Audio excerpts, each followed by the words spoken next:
નમસ્કાર નમસ્કાર નમસ્કાર વિદ્યાર્થી મિત્રો, સ્વાગત છે આપ સર્વ વિદ્યાર્થી મિત્રોનું તમારી પોતાની યુટ્યુબ ચેનલ ઓશન જ્ઞાન લાઈવમાં. વિદ્યાર્થી મિત્રો, જબરજસ્ત ધોરણ 7 ની અંદર તમારું ચેપ્ટર નંબર કેટલામું છે? તો કે 12મું છે. અને 12મા ચેપ્ટરનું નામ છે વાતાવરણની સજીવો પર અસર. આ ચેપ્ટરનું જે પાઠ્યપુસ્તકની અંદર જે સ્વાધ્યાયનું સોલ્યુશન આપવામાં આવેલું છે તેનું આજે આપણે સંપૂર્ણ રીતે જબરજસ્ત સોલ્યુશન કરવાનું છે. તો ચાલો શરૂઆત કરીએ આપણા જબરજસ્ત ચેપ્ટરના જબરજસ્ત સોલ્યુશનની.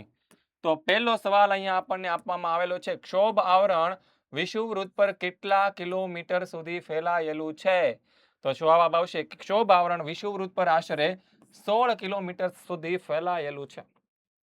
સર, ક્ષોભ આવરણ એટલે કયું આવરણ? તો કે પૃથ્વીની તરત જે નજીક આવેલું જે આવરણ છે, બરાબર છે, એ ક્ષોભ આવરણ છે. અને ક્ષોભ આવરણ જે છે ને પૃથ્વીની અલગ અલગ સપાટી ઉપર અલગ અલગ રીતે ફેલાયેલું છે. શું છે? તો કે આપણું આમ પૃથ્વી છે, બરાબર છે, તો એમાં જે વિષુવવૃત્ત આવે ત્યાં 16 કિલોમીટર સુધી ફેલાયેલું છે. પછી કર્કવૃત્તથી ઉપર જાઓ, સમશીતોષ્ણ કટિબંધ આવે, બરાબર છે, ત્યાં 12 કિલોમીટર, અને જે ઉત્તર ધ્રુવ ને દક્ષિણ ધ્રુવનો જે ભાગ છે ત્યાં તો લગભગ 8 કિલોમીટર સુધી ભાગમાં, 8 થી 10 કિલોમીટર સુધીના ભાગમાં જ ફેલાયેલું છે. એટલે કે અલગ અલગ જગ્યાએથી અલગ અલગ ફેલાયેલું છે. તો આ ખાસ યાદ રાખજો. ઉષ્ણકટિબંધીય 12 માસ લીલા જંગલોમાં કયા વૃક્ષો જોવા મળે છે? જો શું કીધું? ઉષ્ણકટિબંધીય 12 માસ લીલા જંગલોમાં કયા કયા વૃક્ષ જોવા મળે છે? તો જોઈ લઈએ કે રોઝવુડ, અબનુસ, મેહોગની અને રબર, આવા બધા વૃક્ષો જોવા મળે. સર, ઉષ્ણકટિબંધીય 12 માસ લીલા જંગલો આવે ક્યાં? તો કે આ આપણો પૃથ્વીનો ગોળો, એમાં સેન્ટરમાં પસાર થાય આપણું વિષુવવૃત્ત. કયું વૃત્ત? વિષુવવૃત્ત, બરાબર છે. એ વિષુવવૃત્ત છે ત્યાંથી ઉપર જઈએ તો અહીંયા આવે કર્કવૃત્ત. કયું વૃત્ત આવે? કર્કવૃત્ત. અને નીચેની બાજુ આમ જઈએ તો અહીંયા આવે મકરવૃત્ત. કયું વૃત્ત આવે? મકરવૃત્ત આવે. તો આ જે કર્કવૃત્તથી લઈને જે મકરવૃત્ત સુધીનો જે વિસ્તાર છે ને, એને કહેવાય છે ઉષ્ણકટિબંધ. શું કહેવાય છે? આટલો જે વિસ્તાર છે ને એને ઉષ્ણકટિબંધ કહેવાય. અને આ વિસ્તારની અંદર જે વરસાદી જંગલો છે કે જ્યાં ખૂબ વધારે વરસાદ પડે છે, એવા જે જંગલો છે એની અંદર આપણને આ બધા વૃક્ષો જોવા મળે છે. કયા? તો કે રોઝવુડ, અબનુસ, મેહોગની અને રબર. ત્યારબાદ શંકુદ્રુમના જંગલોમાં કયા પ્રાણીઓ વધારે જોવા મળે? શંકુદ્રુમ, ઓલા ક્રિસમસ ટ્રી જેવા વૃક્ષો હોય, જો અહીંયા તમને દેખાડું કેવા હોય ને. ક્રિસમસ ટ્રી તો તમે જોયું જ હશે, નાતાલની અંદર તમે જોયું હોય એવું ટ્રી. જો આવું આવા જે હોય વૃક્ષો એને કહેવાય છે શંકુદ્રુમ જંગલ. તેમાં કયા? તો કે યાક નામનું પ્રાણી આપણને વધારે જોવા મળે. પછી જંગલોમાં વાંદરા, ધ્રુવીય રીંછ, કસ્તુરી મૃગ, યાક, આવા બધા પ્રાણીઓ જોવા મળે છે. પછી રણ પ્રદેશના જે લોકો હોય એ સતત ઉડતી રેતીથી બચવા માટે કેવા પોશાક પહેરે છે? તો સતત રેતી ઉડતી હોય એનાથી બચવા માટે કેવા પોશાક પહેરે? તો બહુ સિમ્પલ વસ્તુ છે કે સતત ઉડતી રેતીથી બચવા માટે રૂમાલ કે પાઘડી બાંધે છે. અને શરીરે ખુલ્લા વસ્ત્રો પહેરે. માથા પર શું બાંધે? તો કે રૂમાલ બાંધે અને પાઘડી બાંધે. અને શું છે? તો કે રૂમાલ અને પાઘડી બાંધે અને આખા શરીરે કેવા ખુલતા વસ્ત્ર પહેરે છે. પછી નૈઋત્યના પવનો કોને કહેવાય? તો કે ઉનાળાના મોસમી પવનો છે અને નૈઋત્ય દિશામાંથી વાતા હોવાથી એને નૈઋત્યના પવનો કહે છે. જો અહીંયા આપણો સરસ મજાનો આપણો ભારત દેશ છે, બરાબર છે, દક્ષિણ ભારતનો નકશો દોરેલો છે. એમાં હવે 4 મુખ્ય દિશાઓ છે. આ ઉત્તર દિશા, આ દક્ષિણ દિશા, આ પૂર્વ દિશા, આ પશ્ચિમ દિશા. તો પશ્ચિમ અને દક્ષિણ દિશાની વચ્ચે આ જે દિશા આવે ને એને નૈઋત્ય દિશા કહેવાય. કઈ કહેવાય? આ નૈઋત્ય દિશા છે. તો ઉનાળાની ઋતુમાં આ દિશામાંથી છે ને સતત પવનો વાતા હોય છે. કઈ દિશામાંથી? તો કે આ દિશામાંથી આવી રીતે આમ સતત પવનો વાતા હોય છે, બરાબર છે. તો એને શું કહેવાય છે? તો કે નૈઋત્યના પવનો કહેવાય છે. મોસમી પવનો કહેવાય. એટલે કે મોસમ પ્રમાણે પોતાનો દિશા છે એ ચેન્જ કરતા હોય છે. પછી આગળ વધાય. પ્રશ્ન નંબર 2 કે સમશીતોષ્ણ ઘાસના મેદાનો ટૂંકો નોંધ લખો. તો કે સમશીતોષ્ણ ઘાસના મેદાનો પૃથ્વીના સમ આબોહવા ધરાવતા ખંડોના મધ્ય ભાગમાં આવેલા છે. આ મેદાનમાં ટૂંકું અને પૌષ્ટિક ઘાસ થાય છે. ક્યાં આવેલા છે? તો કે સમશીતોષ્ણ મેદાનના પૃથ્વીના સમ આબોહવા ધરાવતા. સર, સમ આબોહવા એટલે કેવી? તો કે મધ્યમ પ્રકારની આબોહવા હોય. કેવી હોય? મધ્યમ પ્રકારની આબોહવા હોય. બહુ વધારે ઠંડી પણ ન પડતી હોય અને બહુ વધારે ગરમી પણ ન પડતી હોય, એવી સમ આબોહવા હોય. એવા ખંડોના મધ્ય ભાગમાં, એટલે કે એવા ખંડો એના મધ્ય વિસ્તારમાં આવેલા છે. અને આ મેદાનમાં કેવું ઘાસ થાય તો કે ટૂંકું ઘાસ થાય. ઘાસની હાઈટ બહુ વધારે ન હોય, નાનું નાનું ઘાસ હોય, 1 થી 1.5 ફૂટ જેટલું. અને પૌષ્ટિક વસ્તુ શું એટલું બધું ટેસ્ટી હોય, આપણે ખાઈ શકીએ નહીં, આપણા માટે ના હોય બેટા. કોના માટે? તો કે જે ચરવાવાળા પશુઓ હોય ને, ગાય ભેંસ ઘેટા બકરા, એવા પશુઓ માટે હોય છે. અને આપણા ગુજરાતમાં આવા જોવા મળે છે સમશીતોષ્ણ ઘાસના મેદાન. ક્યાં? તો કે ભાવનગરનું જે વેરાવદર છે ત્યાં, અને કચ્છનો જે બન્ની વિસ્તાર છે ને ત્યાં આ પ્રકારનું ઘાસ જોવા મળે છે. અને આ પ્રદેશમાં શું જોવા મળે તો કે આપણને જંગલી ભેંસ નામનું પશુ જોવા મળે, બાયસન જોવા મળે, કાળિયાર જોવા મળે. બાયસન એટલે શું? તો કે સર આપણે જે ઓલા કાઠિયાવાડમાં રહેતા છીએ બધા લોકોને ખબર હશે, રોઝડા, રોઝ જેને આપણે કહીએ, બરાબર છે, બાયસન. એવા પ્રાણીઓ આપણને જોવા મળે છે. ત્યારબાદ નેક્સ્ટ આગળ વધીએ. બીજું, ભૂમધ્ય સાગરના જંગલો. તો કે ભૂમધ્ય સાગરના જંગલો ભૂમધ્ય સમુદ્રની આસપાસના પ્રદેશો જેવા કે યુરોપ ખંડનો મોટો ભાગ તેમજ આફ્રિકા અને એશિયાના કેટલાક ભાગોમાં જોવા મળે છે. સર ભૂમધ્ય સાગર એટલે શું? તો કે મેરિટેરિયન સી. શું કહેવાય? મેરિટેરિયન સી કહેવાય. તો જો તમને હવે તમને દેખાડી પણ દઉં, બરાબર છે. આપણી બ્રહ્માસ્ત્ર બેચમાં તમને આમ જ ભણાવવામાં આવશે મેરિટેરિયન સી ની અંદર. યસ.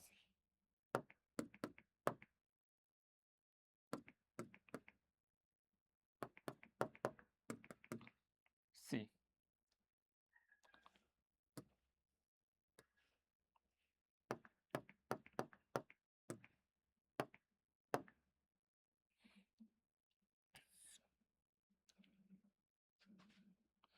ઓકે, ઇધર હે અભરા મેરિટેરિયન સી. પણ આપણે વર્લ્ડ મેપ ઉપર જોવું પડશે ને.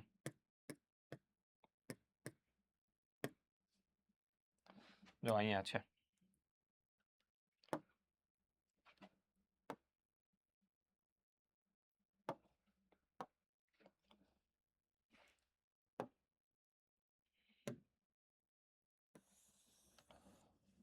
જો અહીંયા આપણો સરસ મજાનો આપણો આ ભારત દેશ. કયો દેશ છે?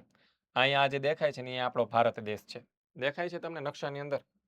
કે મોટો કરી દો હજી? જો હવે તમને સરસ રીતે સમજાઈ જશે. ઓકે, આ અહીંયા રહ્યો આપણો આ ભારત દેશ. ત્યાંથી આમ થોડાક જશે એટલે અહીંયા આપણને જોવા મળશે. જો આ જે આપણને લાલ લાલ ભાગ દેખાય છે ને મેરિટેરિયન સી છે. અહીંયા યુરોપ ખંડ આવે, અહીંયા નીચેની બાજુ આફ્રિકા ખંડ આવે, આ રશિયા દેશ. અને આ બાજુ જુઓ ને તો આ બાજુ એશિયા ખંડ આવે. એટલે કે યુરોપ, એશિયા અને આફ્રિકા ખંડની મધ્યમાં આવેલો જે દરિયો છે એને મેરિટેરિયન સી કહેવામાં આવે છે. તો એ ત્રણેય દેશની અંદર, ત્રણેય ખંડની અંદર આપણને આ જોવા મળે છે. તો અહીંયા આપણને કીધું ને જો કે ક્યાં જોવા મળે છે તો કે ભૂમધ્ય સાગરના જંગલો, જે ભૂમધ્ય સમુદ્રની આસપાસના પ્રદેશ, જેમ કે યુરોપ ખંડના મોટા ભાગ, આફ્રિકા ખંડનો ભાગ અને એશિયા ખંડના કેટલાક ભાગમાં આપણને આ જોવા મળે છે. ભૂમધ્ય પ્રકારની આબોહવા વિશિષ્ટ પ્રકારની છે. ત્યાં આબોહવા પાછી અલગ પ્રકારની છે.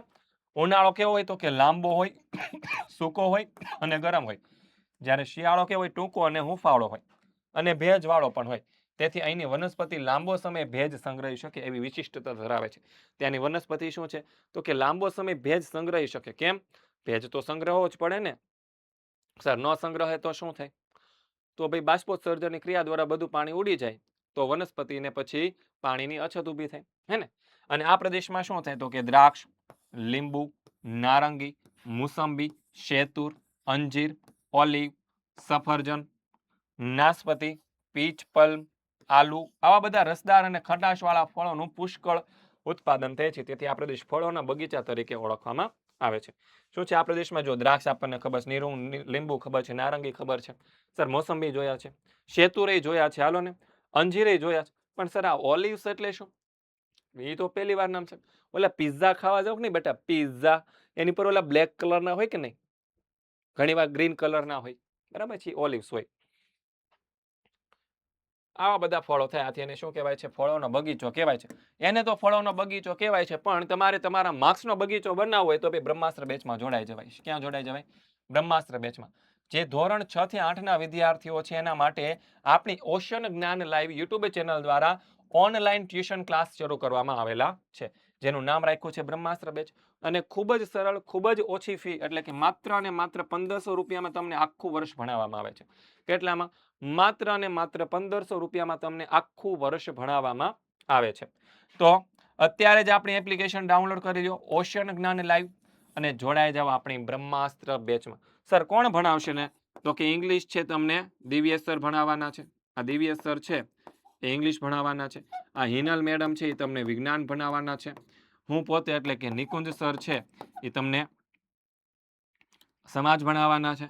રીતેશ સર છે, બરાબર છે, એ તમને ગણિત ભણાવવાના છે. અને આ મિતુલ સર છે એ તમને બાકીના વિષય છે અહીંયા તમને બ્રહ્માસ્ત્ર બેચની અંદર ભણાવવાના છે.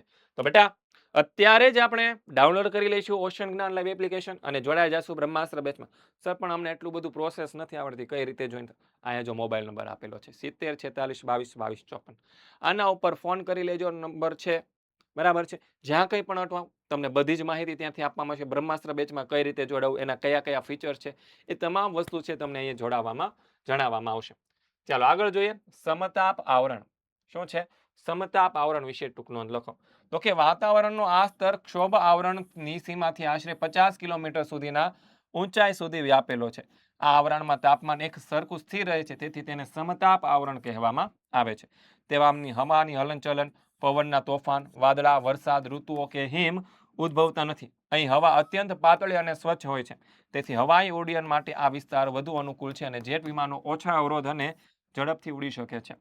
જો આપણી આ પૃથ્વી છે, ધારો કે આપણે આ પૃથ્વીને માની લીધું, બરાબર છે. ત્યાંથી આમ જોવા જઈએ તો અમુક કિલોમીટર સુધી છે, લગભગ 16 કિલોમીટર સુધી છે, ક્ષોભ આવરણ આવેલું છે. કયું આવરણ આવેલું છે? ક્ષોભ આવરણ આવેલું છે. કયું આવેલું છે? ક્ષોભ આવરણ આવેલું છે. હવે ક્ષોભ આવરણની ઉપર 50 કિલોમીટર સુધી, કેટલા કિલોમીટર સુધી? તો કે 50 કિલોમીટરનો સુધીનો જે વિસ્તાર છે, બરાબર છે, અહીંયાથી આ 50 કિલોમીટર સુધીનો વિસ્તાર છે, ત્યાં કયું આવરણ આવેલું છે? તો કે સમતાપ આવરણ આવેલું છે. કયું આવરણ આવેલું છે? સમતાપ આવરણ આવેલું છે. અહીં એમ કહેવાય કે ગરમીમાં કે ઠંડીમાં કે બહુ લાંબો ફરક પડતો નથી. એટલે કે વાતાવરણ કેવું રહે છે? વાતાવરણ સમ રહે છે. શું કેવું રહે છે? સમ રહે છે. આથી એને કહેવાય છે સમતાપ આવરણ. શું કહેવાય છે? સમતાપ આવરણ. અહીંયા કઈ આવા વાદળાઓ નથી આવેલા, કે વરસાદ નથી પડતો, કે હિમ નથી પડતો, બરાબર છે, એવી કોઈ ઘટના નથી બનતી. અહીંની હવા કેવી છે? તો એકદમ સ્વચ્છ છે. કેવી છે? સ્વચ્છ છે અને પાતળી હવા છે. કેવી છે? સ્વચ્છ અને પાતળી હવા છે. અને સ્વચ્છ અને પાતળી હવા હોવાથી ઓલા જે એર જેટ હોય, વિમાન હોય, બધી જ વસ્તુ છે અહીંયાથી સરળતાથી ઉડી શકે છે. બરાબર છે. તો આ સમતાપ આવરણની ટૂંક નોંધ એટલામાં તમારી ક્લિયર. ખાલી એટલું યાદ રાખવાનું હતું, બીજું કાંઈ હતું નહીં. જેટ વિમાન અહીંયાથી ઉડી શકે છે. આ આવરણમાં આશરે 50 કિલોમીટરની ઊંચાઈ તાપમાન વધતા અટકું જાય છે. અને તાપમાન વધતું અટકી જાય તે સીમાને સમતાપ સીમા કહેવાય. શું છે? 50 કિલોમીટર પછી તાપમાન વધતું અટકી જાય, એને સમતાપ સીમા કહેવાય. અને સમતાપ આવરણના 15 થી 35 કિલોમીટર વચ્ચેની ઊંચાઈ આવેલા આવરણને ઓઝોન આવરણ કહેવાય. 15 થી 35 કિલોમીટરની વચ્ચે પાછું ઓઝોન વાયુનું આખું એક લેયર આવેલું છે, એને ઓઝોન આવરણ કહેવાય. બરાબર છે. અહીં ઓઝોન વાયુનું પ્રમાણ વધુ હોય છે, જે સૂર્યના અત્યંત ગરમ અને પાર જાંબલી જે કિરણો છે એને શું કરે છે? તો કે શોષી લે છે. અને ઓઝોન વાયુ હવાને શુદ્ધ કરે છે. તે માનવી માટે કેવું છે? તો કે આરોગ્યપ્રદ છે. જે સૂર્યના પાર જાંબલી કિરણો છે સીધે સીધા જો આપણી સ્કિન ઉપર પડી જાય ને બેટા, તો આપણી સ્કિન ઉપર કેન્સર થવાની સંભાવનાઓ વધી જાય છે. પણ આ જે ઓઝોન વાયુનું સ્તર સમતાપ આવરણમાં આવ્યું છે ને 15 થી 35 કિલોમીટર સુધી, એના કારણે એ સીધા કિરણો નથી આવતા, ઓઝોન વાયુની અંદર ફિલ્ટર થઈને આપણી સુધી પહોંચે છે, જેથી કરીને આપણને સ્કિનના કેન્સર જેવી ઘટનાઓ આપણી સાથે થતી નથી. એટલે કે વાયુને કેવું કરે છે? શુદ્ધ કરે છે. અને આ ઓઝોન વાયુ છે માનવી માટે આરોગ્યપ્રદ છે. અને ઉલ્કાઓ આ આવરણમાંથી પસાર થતા સળગી ઉઠે અને નાશ પામે છે. અને આ આવરણમાંથી જો ઉલ્કા આવતી હોય ફરતી ફરી તો ત્યાં સમતાપ આવરણની અંદર સળગી જાય, કારણ કે હવાના ઘર્ષણના કારણે. અને શું થાય છે? તો કે નાશ પામે છે. ત્યારબાદ જોઈએ નેક્સ્ટ સવાલ કે વાતાવરણનું દબાણ શું છે? વાતાવરણનું દબાણ કોને કહેવાય? તો કે ગુરુત્વાકર્ષણ બળને લીધે હવાનું સ્તર વજન ધરાવે છે. શું છે? પૃથ્વી ઉપર ગુરુત્વાકર્ષણ બળ રહેલું છે બેટા. શું રહેલું છે? ગુરુત્વાકર્ષણ બળ રહેલું છે. એના કારણે જે હવા છે ને એ ખેંચાયેલી રહે પૃથ્વી સાથે, અને એના કારણે હવાને વજન હોય છે. હવાનું વિશાળ સ્તર તેના વજન પ્રમાણે પૃથ્વી સપાટી પર દબાણ કરે છે. હવા છે એ વિશાળ સ્તર છે અને એની આટલું બધું વિશાળ સ્તર છે હવાનું, એના કારણે પૃથ્વી પર શું કરે છે તો કે દબાણ કરે છે. પૃથ્વી પર શું કરે છે? આવી રીતે આમ દબાણ કરે છે. જેને શું કહેવાય છે તો કે એને વાતાવરણનું દબાણ કહેવામાં આવે છે. સમુદ્ર સપાટી પર વાતાવરણનું દબાણ સૌથી વધારે હોય. સૌથી વધારે વાતાવરણનું દબાણ ક્યાં હોય તો કે સમુદ્રની સપાટી ઉપર. અને પૃથ્વી સપાટી પર ઊંચાઈ તરફ જતા વાતાવરણમાં દબાણ ઘટે. અને પૃથ્વી સપાટી પર જેમ આપણે અહીંથી આમ ઉપર જઈએ તેમ વાતાવરણનું દબાણ ઘટે. અને તમે કદાચ વિજ્ઞાનની અંદર ઓલરેડી ભણી ચૂક્યા છો કે ઓલા જે પર્વતારોહક હોય પોતાની સાથે ઓક્સિજનનો બાટલો લઈ જાય છે. શા માટે લઈ જાય છે? તો કે ઉપર વાયુનું દબાણ કેવું હોય છે? ઓછું હોય છે, તો શ્વાસ લેવામાં તકલીફ પડી શકે છે એટલા માટે. પછી વધુ તાપમાનવાળા પ્રદેશમાં વાયુઓ ગરમ થઈને ઉપર તરફ ગતિ કરે છે. શું છે? વધુ તાપમાનવાળા પ્રદેશો હોય જ્યાં વધારે ગરમી પડતી હોય તે પ્રદેશમાં વાયુઓ કેવા થઈ જાય તો કે ગરમા ગરમ થઈ જાય. એટલે ભજીયા ગરમા ગરમ તળતા હોય એવા ગરમા ગરમ થઈ જાય અને ઉપરની બાજુ વયા જાય. હા, ભજીયાનો જે લોટ હોય એને આપણે જ્યારે કડાઈમાં નાખીએ ત્યારે નીચે ડૂબી જાય, પણ જેવા તે તળાઈ જાય એટલે કેમ ઉપર આવી જાય. એવી રીતે વાયુ છે જે હોય નીચે પણ એની ઉપર સૂર્યની ગરમી લાગે, ગરમ થાય એટલે સીધા ઉપર જતા રહે. એટલે કે હંમેશા પૃથ્વીનો એક નિયમ છે, હંમેશા યાદ રાખવાનું, ગરમ વસ્તુ ઉપર જાય, ગરમ વસ્તુ ઉપર જાય, ગરમ વસ્તુ ઉપર જાય. બરાબર છે? તેથી ત્યાં વાતાવરણનું હલકું દબાણ રચાય છે. શું છે? જો અહીંયા વાયુઓ હતા બરાબર નીચે પૃથ્વીની સપાટી પર, અહીંયા વાયુઓ જે હતા એ ગરમી લાગી એના કારણે કેવા થઈ ગયા? ગરમ થઈ ગયા. ગરમ થઈ ગયા એટલે ક્યાં ગયા? ઉપર ગયા. ઉપર ગયા તો અહીંયાની હવા ખાલી થઈ ગઈ ને તો અહીંયા હવાનું કેવું તો કે હલકું દબાણ રચાઈ ગયું. અને હલકું દબાણ વાદળછાયા અને ભેજયુક્ત ઋતુ સાથે જોડાયેલું છે. ઓછું તાપમાન ધરાવતા પ્રદેશમાં વાતાવરણ કેવું હોય? ઠંડુ હોય. ઓછું જ્યાં ગરમી ન પડતી હોય ત્યાં વાતાવરણ ઠંડુ હોય, તેથી ત્યાં વાતાવરણનું ભારે દબાણ આપણને જોવા મળે છે. પછી આબોહવા એટલે શું? આબોહવાની માનવ જીવન પર થતી અસરો જણાવો. શું છે? આબોહવા એટલે શું? તો જોઈએ કે કોઈ પણ ક્ષેત્રની આબોહવા એટલે તે ક્ષેત્રમાં 35 કે તેથી વધુ વર્ષોના સમયગાળા દરમિયાન અનુભવાયેલી હવામાનની ઋતુ સંબંધિત પરિસ્થિતિ. શું છે?